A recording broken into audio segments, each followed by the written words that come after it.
Hello friends, स्वागत है आपका मेरे चैनल पे। आज ऑप्टिकल आइसोमर्स सीरीज में पहला लेक्चर है। बेसिकली आज इंट्रोडक्शन हम देखेंगे कि ऑप्टिकल आइसोमेरिज्म होता क्या है, ऑप्टिकल एक्टिविटी क्या होती है। कुछ कंपाउंड्स ऑप्टिकल एक्टिविटी शो करेंगे, कुछ नहीं करते हैं, ठीक है। तो उनके पीछे का बेसिक रीजन क्या है, अगर हम वो चीज समझ जाएंगे तो फिर जो क्वेश्चंस आएंगे एग्जाम में उनको अप्रोच करना बहुत ईजी हो जाता है, ठीक है। जब हमको कोर पता रहेगा कि ऑप्टिकल एक्टिविटी अगर हमको देखना है तो बेसिकली हमको क्या चीज उसमें ढूंढना है। क्योंकि इस चैप्टर में मैंने देखा है बच्चों को बहुत कंफ्यूज हो जाते हैं क्योंकि कई चीजें इसके अंदर आ जाती हैं। और ये टॉपिक क्योंकि कंप्लीटली न्यू रहता है 12th क्लास में, इसलिए भी और बच्चे इसमें घबरा जाते हैं, ठीक है। तो आज हम देखेंगे कि ऑप्टिकल एक्टिविटी की ओरिजिन कहां से होती है। ऑलराइट, तो चलिए स्टार्ट करते हैं।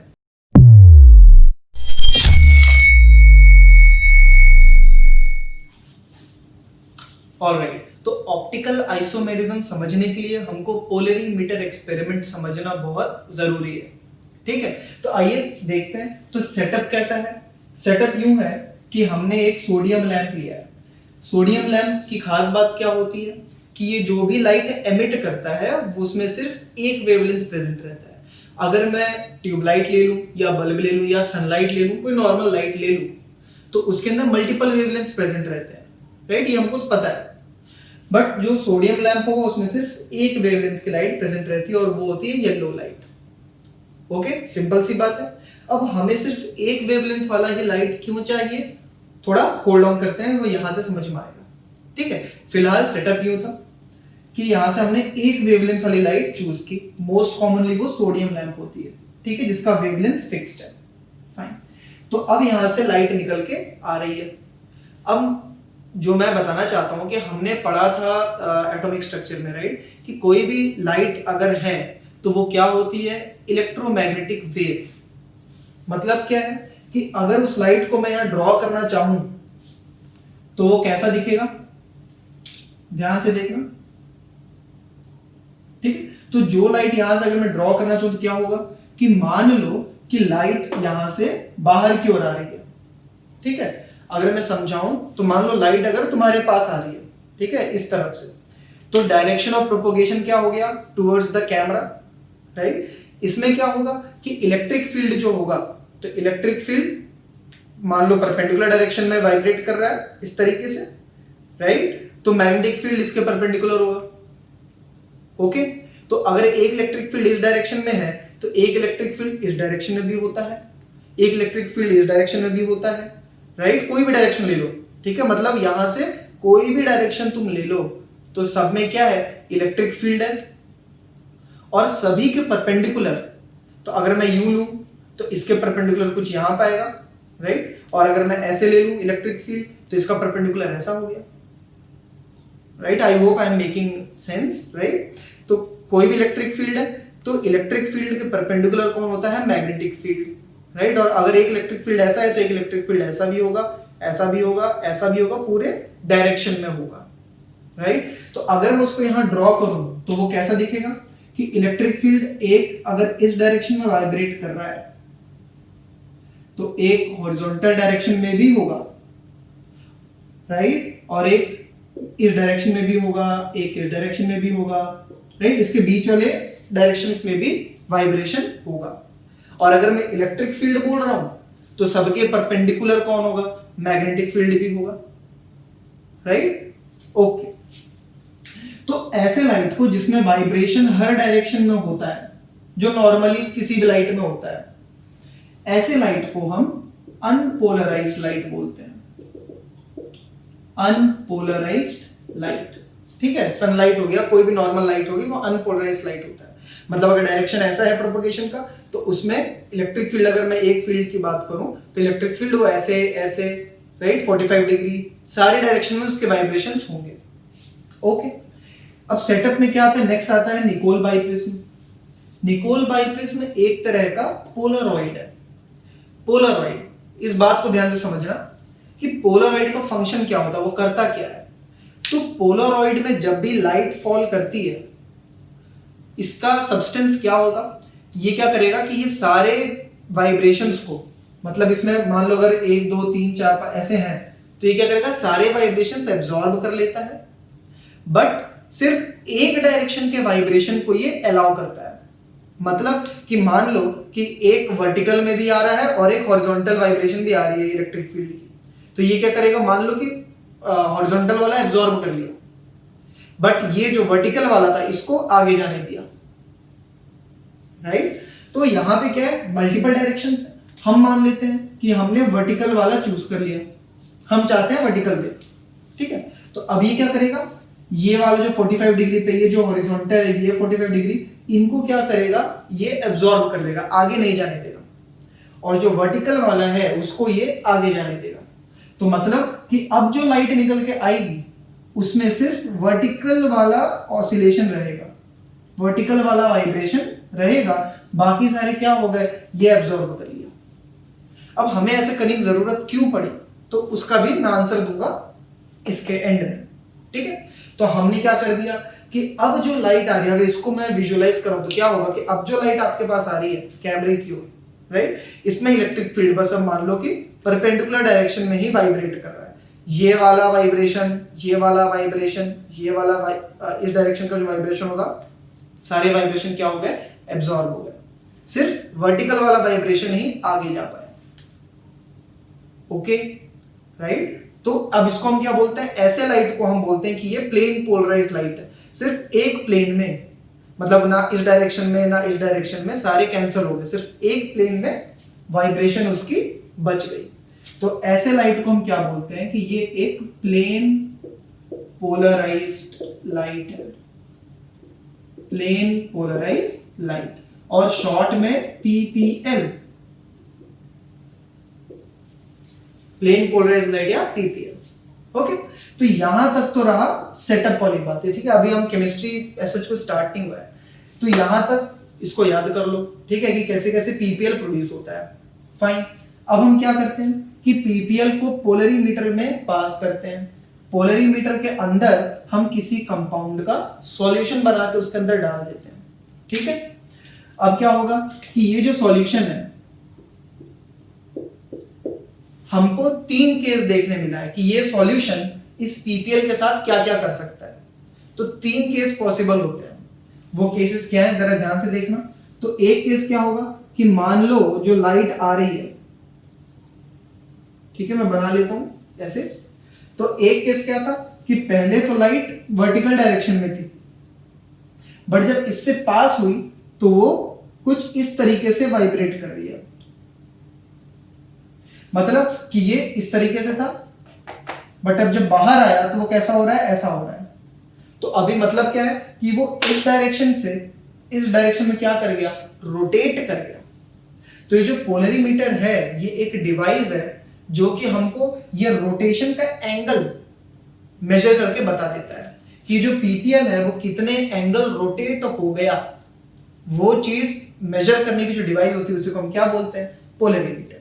फाइन, सुनो, तो अब यहां पे हम क्या बोलते हैं कि यहां पे plane polarised light positive angle से घूम गया, मतलब जो क्लॉकवाइज होता है, क्लॉकवाइज, ऐसे केसेस में हम बोलते हैं कि थीटा जो है वो है पॉजिटिव, ठीक है। और दूसरा केस क्या हो सकता है कि भाई अगर वो इस डायरेक्शन में गया है तो वो इस डायरेक्शन में भी रोटेट कर सकता था। तो ऐसे केस में हम कैसे बनाएंगे, तो अब जो पीपीएल है वो देखो एंटी क्लॉकवाइज रोटेट कर गया, तो ये हम बोलते हैं एंटी क्लॉकवाइज, ये वाला क्या बोलते हैं हम, क्लॉकवाइज। तो यहाँ पे थीटा है क्लॉकवाइज, यहाँ पे है एंटी क्लॉकवाइज। तो इस केस में हो जाता है थीटा को हम नेगेटिव बोलते हैं, और डायरेक्शन क्या हो गया, एंटी क्लॉकवाइज, एंटी क्लॉकवाइज। और तीसरा केस क्या होगा, तीसरा केस हो जाएगा कि कुछ भी नहीं किया, तो जो लाइट पहले थी वो अब भी वही रह गई, तो ये हो गया theta equal to 0 degree. Okay, तो जो भी या तो तुम पॉजिटिव रोटेट करा दो या नेगेटिव रोटेट करा दो, ऐसे कंपाउंड्स को हम क्या बोलते हैं, optically active compound, optically active. तो ये भी ऑप्टिकली एक्टिव है और ये भी ऑप्टिकली एक्टिव है। ये वाला क्या होता है, ऐसे कंपाउंड्स को हम बोलते हैं ऑप्टिकली इनएक्टिव। इनएक्टिव का मतलब क्या है, लाइट के साथ कोई एक्टिविटी शो किया ही नहीं। भाई मैंने लाइट तुमको दिया, तुमने क्या किया उसके साथ, कुछ ही, जैसा दिया वैसा ही बाहर आ गया। तो ऐसे कंपाउंड्स को हम क्या बोल देते हैं, इनएक्टिव। राइट। अच्छा, अब जो क्लॉकवाइज कर देता है तो ऐसे कंपाउंड हम क्या बोलते हैं, इनका एक और नाम है, ऐसे कंपाउंड्स को हम डेक्स्ट्रो, अच्छा इधर लिख देता हूं, ठीक है, थोड़ा साइड में लिख दे रहा हूं, तो ऐसे कंपाउंड्स को हम डेक्स्ट्रो रोटेटरी कंपाउंड्स भी बोलते हैं, जो क्लॉकवाइज करते हैं, और डिनोट कैसे करते हैं, प्लस डी, डेक्स्ट्रो रोटेटरी। जो नेगेटिव में ले जाते हैं उनका नाम क्या है, तो उनका नाम है लीवो रोटेटरी, तो LAE, लीवो रोटेटरी, ठीक है। और इनको हम कैसे दिखाते हैं, नेगेटिव है, नेगेटिव और छोटा l, तो ये लीवो रोटेटरी कंपाउंड्स हो गया, ये डेक्स्ट्रो रोटेटरी कंपाउंड हो गया, और ये कैसा हो गया, ऑप्टिकली इनएक्टिव कंपाउंड हो गया। बात आई समझ में, राइट। अब यहां से ऑप्टिकल आइसोमर्स का डेफिनेशन कहां से निकल के आता है, तो हम क्या बोलते हैं कि अ कंपाउंड, इसको लिख भी लो, क्या, अ कंपाउंड और it's स्टीरियोआइसोमर which shows activity in polarimeter experiment, right, which shows optical activity in polarimeter experiment are known as optical isomers, and the phenomenon is known as optical isomerism। लिख लिए, बात आई समझ में, राइट। तो जो भी दो स्टीरियो आइसोमर्स ऐसा हरकत करेंगे उनको हम बोल देंगे कि भाई तुम लोग ऑप्टिकल आइसोमर्स भी हो, और जो नहीं करेंगे उनको हम बोल देंगे तुम नहीं हो, ठीक है, ऑप्टिकली इनएक्टिव है, जब कुछ शो ही नहीं कर रहा है लाइट के साथ एक्टिविटी, तो किस बात का ऑप्टिकल आइसोमर, बताइए समझ में, राइट। तो ये था ऑप्टिकल आइसोमर्स की शुरुआत। वो लोग पीपीएल को रोटेट कर देंगे या तो क्लॉकवाइज या फिर एंटी क्लॉकवाइज, ऐसे ही आइसोमर्स को हम ऑप्टिकल आइसोमर्स का नाम देते हैं। बात आई समझ में, राइट। बट जानने वाली बात क्या है, सोचने वाली बात क्या है कि कुछ कंपाउंड्स रोटेट कर रहे हैं और कुछ कंपाउंड नहीं रोटेट कर रहे हैं, तो ऐसा क्या है जिससे कि ये डिफरेंस क्रिएट हो जाता है, और वही चीज मैं आपको समझाना चाहता हूं क्योंकि वो बहुत ही ज्यादा जरूरी है। अगर वो हम समझ जाएंगे तो आगे का जो सफर है वो बहुत अच्छा बीतने वाला है, ठीक है। तो इसको जल्दी से लिख लो, हम नेक्स्ट देखते हैं कि क्यों है ऐसा। अच्छा, एक चीज और हम देख लेते हैं कि मैंने यहां पर क्यों बोला था सिंगल वेवलेंथ, और हमें ये करने की क्या जरूरत पड़ी। खुद सोचो कि बेसिकली काम क्या है, ऑप्टिकल आइसोमर्स क्या होते हैं, जो लाइट को रोटेट करें। अब अगर मेरे पास मल्टीपल वेवलेंथ्स होंगे, ढेर सारे वेवलेंथ, तो सारे के सारे रोटेट कर जाएंगे, तो कौन वाला कितना किया वो चीज हम पता करना हमारे लिए बहुत मुश्किल हो जाएगा, क्योंकि भाई भूसे में से सुई ढूंढने के बराबर हो जाएगा, ठीक है। तो इसलिए हम क्या करते हैं, भाई एक वेवलेंथ दो ताकि मैं फोकस कर सकूं। ढेर सारे दे दोगे तो सब के सब रोटेट कर गए, तो कौन कितना किया, कौन वाला कहां पर था, कितने एंगल पे था, कुछ नहीं पता चलेगा। वो तो बात हुई इसकी। अब हमने ये क्यों कैंसिल किया, देखो वो भी क्लियर बात है। मान लो मैं ये वाला नहीं हटाता तो वर्टिकल भी रहता, ये भी रहता, घूम जाता। अरे तो भाई ये वाला इसके साथ मैच कर जाता, तो मतलब घूमा कि नहीं घूमा, कौन वाला कितना घूमा, तो ये जो दिक्कत है ना वो आ जाती अगर हम ये सारे को कैंसिल नहीं करते, तो पहचान नहीं पाते कि घूम भी रहा है या नहीं घूम रहा है। इसीलिए हम क्या करते हैं कि एक वेवलेंथ ले लेते हैं और सिंगल प्लेन में उसको वाइब्रेट कराते हैं, ठीक है। इसीलिए हमको पीपीएल की बहुत जरूरत इसमें पड़ती है। आई होप समझ में आया होगा ये बात, ठीक है। अब हम देखते हैं कि कुछ कंपाउंड्स रोटेट कर रहे हैं, कुछ कंपाउंड्स नहीं रोटेट कर रहे हैं, तो बेसिक रीजन क्या है, ठीक है, वो हम नेक्स्ट देखते हैं। ऑलराइट, तो हमने देखा था कि कोई भी ऑप्टिकली एक्टिव कंपाउंड होता है तो लाइट को रोटेट कर देता है, पीपीएल को रोटेट करता है। क्यों है, तो reason for rotation of PPL, ठीक है, बहुत सिंपल सी बात है कि any electromagnetic wave consists of electric field and atoms or molecules contain charged particles like electrons, protons in that, right, and electric field influences the charged particle। मतलब क्या है कि अगर कहीं पे चार्ज पार्टिकल रखा है और उसके आसपास अगर इलेक्ट्रिक फील्ड होगा तो वो जो चार्ज पार्टिकल वो जरूर कुछ ना कुछ रिस्पॉन्स शो करेगा। तो होता क्या है कि कोई भी मॉलिक्यूल होगा, कोई भी मॉलिक्यूल, कोई भी, ठीक है, तो मैं जनरल लिख रहा हूं कि this is just any molecule, अगर उस पे पीपीएल आ रहा है तो वो जो मॉलिक्यूल है वो डेफिनेटली उसको रोटेट करेगा, रोटेटेड पीपीएल। क्यों? क्योंकि इसके अंदर चार्ज पार्टिकल है भाई, क्योंकि एटम्स के अंदर इलेक्ट्रॉन प्रोटॉन्स मतलब चार्जेस हैं, और इसके अंदर क्या है, इलेक्ट्रिक फील्ड है। और फिजिक्स में हम पढ़ रखे हैं कि इलेक्ट्रिक फील्ड, अगर कोई चार्ज है तो इलेक्ट्रिक फील्ड के प्रेजेंस में कुछ ना कुछ रिस्पॉन्स शो करेगा, मतलब कुछ तो होगा, ऐसे खाली नहीं बैठा रहेगा। अब हम फिजिक्स में नहीं जा रहे, उसका रिजल्ट क्या है कि जब इसमें का चार्ज पार्टिकल्स और इसके इलेक्ट्रिक फील्ड के साथ इंटरैक्ट करता है तो जो लाइट निकलती है वो रोटेट होके निकलती है। इतनी सी बात है। इसका मतलब क्या है? इसका मतलब यह है कि every molecule of any compound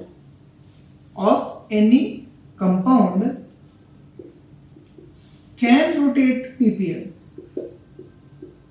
तो अब हम इसको समझें कैसे? तो कोई कंपाउंड को जब हम बोल दे रहे हैं, हमने 3 केस देखा था, तो हमने थर्ड केस में क्या बोला कि वो कंपाउंड ऑप्टिकली इनएक्टिव है, मतलब लाइट रोटेट नहीं कर रही है। तो उसमें अब क्या हो रहा होगा कि एक मॉलिक्यूल तो रोटेट किया, बट जब लाइट फाइनली बाहर निकली उसमें ओवरऑल रोटेशन वो हो गया 0। ओवरऑल रोटेशन हो गया 0। हम किसी एक मॉलिक्यूल की बात नहीं करते हैं, ठीक है? मेरा मतलब क्या है कि कल को कोई भी कंपाउंड एनी कंपाउंड को बस एक मॉलिक्यूल ले लो, एक मॉलिक्यूल, तो वो लाइट को जरूर रोटेट करेगी। अगर पीपीएल है तो वो रोटेटेड पीपीएल जरूर देगा। बट जब we don't have one molecule, जब वी हैव मेनी मॉलिक्यूल्स, ठीक है, मेनी मॉलिक्यूल्स, तो अब जब लाइट निकलेगी इसमें से, पीपीएल में से, ठीक है, तो यहां पे अब ओवरऑल रोटेशन देखते हैं, सारे मॉलिक्यूल्स का मिला के क्या हुआ, तो वो हो जाता है ओवरऑल रोटेशन, ठीक है, overall rotation of PPL. Now this can be 0, this can be 0, ठीक है, ये 0 हो सकता है। बट अगर हमारे पास एक मॉलिक्यूल है सिर्फ, तो वहां पे जरूर तुम्हारा मतलब यहां पे जो theta can never be 0। But जब मेनी रहते तो वहां पे हमको ओवरऑल रोटेशन देखना पड़ता है। अब कहीं कहीं पे ओवरऑल रोटेशन 0 क्यों हो रहा है वो हम समझते हैं, ठीक है। ऑलराइट, तो आगे बढ़ने से पहले एक पॉइंट और ध्यान में रखना है, क्या कि mirror image of any compound will rotate the light in exactly opposite direction with same magnitude, ठीक है।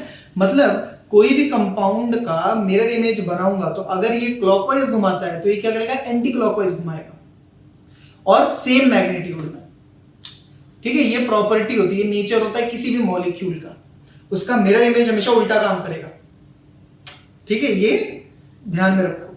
अब 2 पॉइंट ध्यान में रखना है, ठीक है, कि क्या कि एवरी मॉलिक्यूल रोटेट्स लाइट, पहला point. Second point, it's mirror image will rotate in opposite direction with same magnitude, ठीक है। ये 2 पॉइंट ध्यान में रखो। अब देखो हम कैसे प्रिडिक्ट कर सकते हैं, ध्यान से देखना कि मान लो हम पहला मॉलिक्यूल ले लेते हैं CH4, ठीक है, दूसरा ले लेते हैं कुछ CH2FCl, फिर ले लेते हैं हम CClFbri, ठीक है। तो मिरर इमेज की बात हो रही है तो इनका मिरर इमेज और पेरेंट इमेज बना लेते हैं जल्दी से।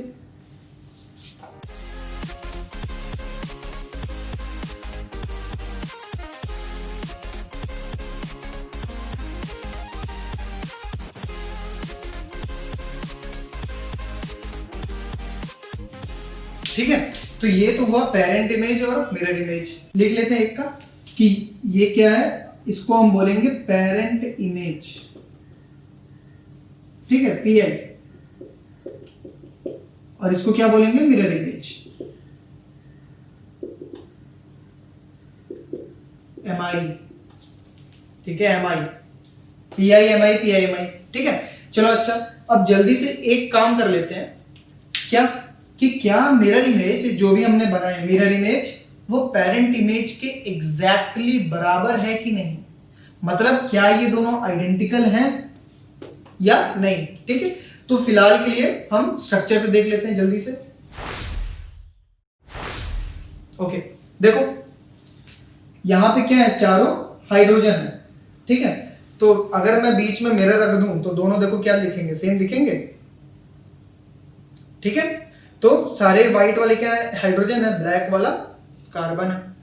तो अब मैं क्या बोल रहा हूं, क्या ये दोनों एग्जैक्टली सेम है? तो ट्राई करो सुपर इंपोज करने का, मैच करने का। तो मैं इसको उठाकर अगर इसके ऊपर रख दूं, ठीक है, ये देखो, तो क्या दिख रहा है कि ये ब्लैक और ये व्हाइट, व्हाइट व्हाइट सारे के सारे आपस में क्या कर रहे हैं, सुपर इंपोज। मतलब ये व्हाइट इसके साथ, ये व्हाइट इसके साथ, सारे के सारे एक दूसरे से क्या करेंगे, मैच कर लेंगे, राइट। तो अगर मैं इन दोनों को ऐसे फ्यूज कर दूं तो ये लोग मैच कर लेंगे। मतलब क्या है कि ये जो मॉलिक्यूल है ये CH4 है, एग्जैक्टली ऐसा ही दिखने वाला ये भी है, और मिरर इमेज भी है, दोनों पेरेंट इमेज भी है। मतलब क्या है कि पेरेंट इमेज और मिरर इमेज दोनों ही आइडेंटिकल है। तो अगर मेरे को यहां लिखना हुआ तो मैं क्या लिखूंगा, PI इक्वल्स टू MI है। मतलब क्या होगा, इसका मतलब क्या होगा कि बोथ आइडेंटिकल, ठीक है। मतलब अगर तुम मार्केट में गए मीथेन लेने, तो तुम ये नहीं बोल सकते कि मुझे मिरर इमेज अलग से दो, दोनों क्या है, सेम है। तुम इसको उठाओगे या इसको उठाओ, दोनों बात एक पड़ेगा, ठीक है। अच्छा, एक बार इसको देख लेते हैं जल्दी से। ओके, यह मॉलिक्यूल देखो, उसमें दो हाइड्रोजन क्या है, सेम है, ठीक है, बाकी डिफरेंट। तो इस तरीका कुछ है। पर्पल वाले क्या है, हाइड्रोजन, बाकी दो फ्लोरीन क्लोरीन। तो अगर मैं ऐसे रखूं तो ये देखो मिरर इमेज है ना, मिरर इमेज, यस। अब सेम सवाल, क्या मिरर इमेज और पेरेंट इमेज आइडेंटिकल हैं? क्या मैं एक दूसरे को अगर रखूं तो कंप्लीटली मैच कर जाएंगे? देखते हैं। तो देखो अगर मैं ऐसे रख दूं तो पर्पल पर्पल तो कर गए, बट ग्रीन और येलो नहीं किए। ओके, फिर हम क्या करेंगे, हम मिरर इमेज को जैसे तैसे रोटेट कर लें, मैच करना है इसके साथ, कोशिश ये करनी है हमको, ठीक है। तो देखो अगर ये ऐसा है तो कैसे, तो ग्रीन येलो मैच नहीं कर रहे थे, तो ग्रीन येलो को मैच कर लिया जाए। ये देखो, तो अभी येलो येलो भी मैच कर गया, पर्पल भी मैच कर गया, और इधर ग्रीन ग्रीन भी मैच कर गया, सब मैच कर गया। थोड़ा सा मैंने घुमाया क्या कि ये दोनों मैच कर गए। मतलब क्या हुआ कि यहां भी पेरेंट इमेज और मिरर इमेज दोनों क्या है, सेम। मतलब मार्केट में जाओगे तो ये लो या ये लो, दोनों कंपाउंड एक ही है, ठीक है, कोई डिफरेंस ही नहीं है। तो ये बनाना फालतू है, मतलब कोई मतलब नहीं बनता, दोनों सेम है एकदम, ठीक है, एकदम सेम सेम। अच्छा, ये वाला जरा देखें, जरा देखो इसमें क्या है, चारों ग्रुप्स डिफरेंट हैं। तो देखो इसमें सारे डिफरेंट हैं, इसमें भी सारे डिफरेंट हैं। अच्छा, मिरर इमेज बनाना है, तो मिरर इमेज बनाने के लिए क्या कर सकते हैं हम, ये देखो, तो अभी दोनों क्या है, मिरर इमेज है, राइट। रेड के सामने रेड, ग्रीन के सामने green, blue, mirror image same. कोशिश करो मिरर इमेज को उठा के इस पे रखने की कोशिश करो। तो देखो अगर मैं इसे रख दूं तो रेड और ग्रीन तो मैच कर गए, बट दोनों ब्लू अलग अलग है। तो अब ब्लू ब्लू को मैच करना चाहो तो अगर चाहोगे तो मैच तो कर लोगे, बट फिर रेड और ग्रीन तुम्हारा निकल जाएगा, ठीक है। अच्छा, अब तुम इसको जैसे भी घुमाना चाहो वैसे घुमा के इसके ऊपर फिट करना चाहोगे, ये फिट नहीं होगा। तुम घर में भी ट्राई कर सकते हो, ठीक है, चाहे कुछ भी कर लो। अगर दो को मैच करोगे तो दो मिसमैच होंगे ही इस केस में, कुछ भी कर लो। मतलब क्या है, मतलब ये कि यहां पे PI is not equal to MI, मतलब both different molecule, different molecule, दोनों अलग अलग चीज है, देखने में सेम लग रहे हैं बट कंपाउंड अलग अलग है। मतलब मार्केट में जब जाओगे तो तुम इस कंपाउंड के दो रूप पाओगे, या तो तुम ये लेके घर आओगे या तो ये लेके घर आओगे, ठीक है। मतलब दोनों भी लेके आ सकते हो घर, बट मतलब दोनों अलग अलग खरीदना है तुमको, ठीक है। एक जैसे नहीं है, ये देखने में सिमिलर लग रहा है बट है नहीं। इससे फर्क क्या पड़ता है कि अगर मिरर इमेज और पेरेंट इमेज सेम नहीं है, यही तो पूरा गेम है। इसी से ऑप्टिकल एक्टिविटी डिफाइन हो जाएगी। देखो कैसे, मान लो मैं इसका सॉल्यूशन लिया था, ठीक है, तो मान लो मैं इसका सॉल्यूशन लिया, तो 1 2 3 4 5 6, मान लो 6 मॉलिक्यूल है। मैं क्या कर रहा हूं, PPL यहां से डाला और यहां से पीपीएल निकल रहा है, यहां पे थीटा हमको पता करना है। ठीक है, अब देखो ध्यान से, कुदरत का करिश्मा देखो, होता क्या है कि यहां पे दोनों क्या है, सेम है। मतलब कि अगर ये CH4 का मॉलिक्यूल है तो वो चाहे तो पेरेंट इमेज जैसा बिहेव करे, या तो वो चाहे तो मिरर इमेज जैसा बिहेव करे। अब नेचर क्या करता है कि अगर तुम्हारे पास ढेर सारे मॉलिक्यूल्स हैं तो वो आधे को पेरेंट इमेज बना देता है और आधे को मिरर इमेज बना देता है ऑटोमेटिकली। मतलब तुमने CH4 को सॉल्यूशन में मिलाया, अब उसमें 10 मॉलिक्यूल हैं तो 5 को ऑटोमेटिकली वो मिरर इमेज की तरह बिहेव करेंगे और बाकी 5 पेरेंट इमेज की तरह। उससे होगा क्या, ध्यान से देखो कि अगर ये वाला पेरेंट इमेज की तरह बिहेव करके क्लॉकवाइज घुमाता है तो एक दूसरा मॉलिक्यूल क्या करेगा, उसको नीचे गिराएगा। क्या करेगा, वो उसको एंटी क्लॉकवाइज कर देगा। अगर फिर से कोई क्लॉकवाइज करेगा तो ये क्या कर देगा, एंटी क्लॉकवाइज कर देगा।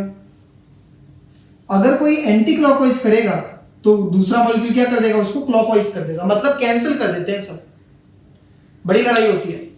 तो यहां पे क्लॉकवाइज एंटी क्लॉकवाइज कैंसिल हो जा रहा है। क्यों हो रहा है ऐसा, क्यों? क्योंकि मैंने 10 मॉलिक्यूल डाले थे, उसमें कोई भी पेरेंट इमेज बन सकता है और कोई भी मिरर इमेज बन सकता है, तो ऑटोमेटिकली आधा आधा हो जाता है। इसीलिए जब लाइट यहां से फाइनली निकलेगी तो क्या हो गया, आपस में कैंसिल हो गया। ये क्या हो गया, 0 डिग्री। ठीक है, देखो जो लोग थोड़ा पढ़ रखे हैं ना, इसको मीजो कंपाउंड से कंपेयर मत करना, मीजो कंपाउंड दूसरा होता है। ठीक है, आगे देखेंगे। फिलहाल क्या है कि यहां पे 0 डिग्री हो गया, तो ऐसे कंपाउंड हम क्या बोल देंगे, ऑप्टिकली इनएक्टिव। आई बात समझ में? यहां पे भी क्या है, Pi = Mi है। अगर यहां पे भी मैं सॉल्यूशन ले लूं तो मान लो 4 ले लेता हूं बस, तो यहां भी क्या होगा कि जब PPL आएगा तो रोटेट तो सब करेंगे, बट ऑटोमेटिकली क्या होगा कि क्योंकि ये दोनों इक्वल है तो आधे ले लेंगे मिरर इमेज और आधे ले लेंगे पेरेंट इमेज। ये नेचर कर देता है ऑटोमेटिकली, रैंडमली। तो अगर ये क्लॉकवाइज तो एंटी क्लॉकवाइज, और अगर ये एंटी क्लॉकवाइज तो ये क्लॉकवाइज, तो ये क्या, एंटी क्लॉकवाइज। तो जो लाइट निकली यहां से उसका क्या हो जाएगा, थीटा यहां भी हो जाएगा 0 डिग्री। तो ये क्या हो जाएगा, ये भी ऑप्टिकली इनएक्टिव। बात आ रही है समझ में? देखो ऑप्टिकली इनएक्टिव, ध्यान से सोचना, कहां से शुरू हो रहा है, इधर से शुरू हो रहा है। पेरेंट इमेज मिरर इमेज, यहीं से सब कुछ स्टार्ट होगा। यहां पे देखो दोनों इक्वल नहीं है, मतलब क्या मैंने बताया था, या तो तुम्हारे पास ये होगा या तो तुम्हारे पास ये होगा। तो मान लो मैंने ये कंपाउंड को पानी में मिलाया तो क्या हो गया, मान लो इस कंपाउंड को बनाऊं अगर मैं, तो 1 2 3 4। ठीक है, तो मान लो अगर ये क्लॉकवाइज घुमाएगा, मैंने इसको लिया है, तो मुझे ये बताओ क्या इनमें से ये मॉलिक्यूल्स इसकी तरह बिहेव कर सकते हैं जैसे यहां पे कर रहे थे? नहीं। क्यों? क्योंकि ये अलग मॉलिक्यूल है, ये अलग। तो भाई मैं, मेरे जैसा जो दूसरा है वो मेरे जैसा है, ठीक है, मिरर इमेज जैसा नहीं है। बट यहां पे जो दूसरा मॉलिक्यूल है वो मिरर इमेज और पेरेंट इमेज दोनों बराबर है, तो रोल्स एक्सचेंज कर सकते हैं। बट यहां पे या तो तुम ये वाला उठा के लाओगे या तो ये वाला उठा के लाओगे। मतलब अगर मैं सिर्फ Pi उठा के लाया हूं तो अगर ये क्लॉकवाइज है तो सारे के सारे क्या हो जाएंगे, क्लॉकवाइज। और अगर सारे क्लॉकवाइज हैं तो अब अगर PPL तुम डालोगे तो जो यहां से निकलेगा उसका theta will not be equal to 0। अब तुम बोलोगे सर मेरे को 0 चाहिए, तो कैसे करें? तो क्या करेंगे, हम उसमें ये मिरर इमेज उसमें मिक्स कर देंगे। ये हमको करना पड़ेगा, नेचर नहीं कर पाएगा। क्यों? दोनों अलग हैं, तो तुमको दोनों उठा के मिक्स करना पड़ेगा।